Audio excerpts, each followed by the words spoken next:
Star Traders is a classic science fiction board game. 2 to 6 players pilot their starships as they compete to deliver cargoes across the galaxy for great wealth and prestige. They navigate from world to world using jump lines of various difficulties, building stations that make jumps easier and help establish their trade route. I'm David Ladyman, and I've been involved with table games and computer games for almost 40 years. I've worked with Steve Jackson Games, FASA, TSR, Electronic Arts, Sony Online, Cloud Imperium, and plenty of other companies, both in development and in putting together manuals and guides for lots of games. And now I'm launching my own game, Star Traders. To see people playing Star Traders again is so rewarding and fun. My inspiration for creating this game? Long ago, I loved the train games of the 80s, especially Rail Baron and Empire Builder. You got contracts, you put together a rail system, and the first one to $200,000 wins the game.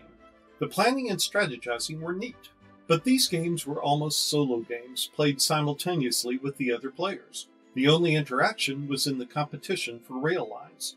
Star Traders keeps the contracts and the system building, but adds interaction by making the contracts available to everyone, with only the first one to deliver getting the payoff, and by adding Trader's Luck cards that you use to directly interact with each other. My other problem with the earlier games is that they had no climax. You just kept accumulating money until you could announce that you've won.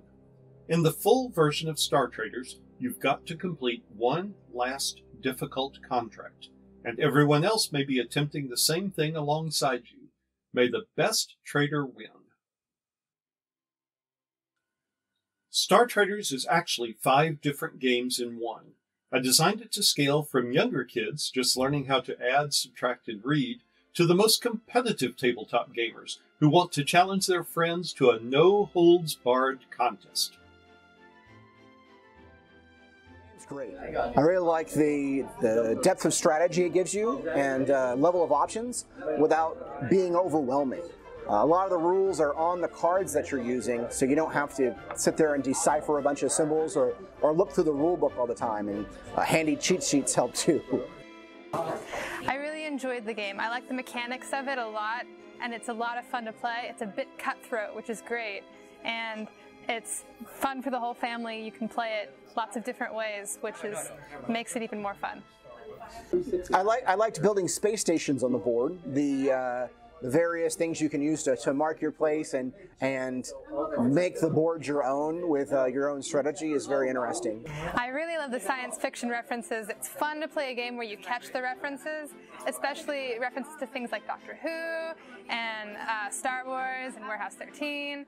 And it's just fun to be an insider in that and to enjoy the little bits of humor there.